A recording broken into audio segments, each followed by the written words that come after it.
బ్రహ్మరథములో బొజ్జ గణపయ్య ఎక్కిరేసిన కాణిపాక వీధులు. కాణిపాకంలో నేడు బ్రహ్మ ఉత్సవంలో ఆదివారం ఉదయం ఆ బ్రహ్మను తలపించే రథములు, ఆ వినాయకుడు ఊరేగింపు అట్టహాసంగా జరిగింది.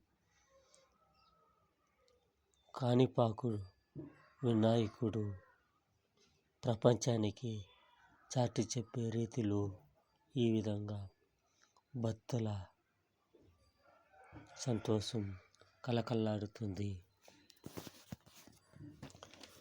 ఇదే విధంగా వినాయకుడు ప్రపంచానికి ముందుండి ప్రజలను కాపాడాలని కోరుకుంటాము. ఇప్పుడు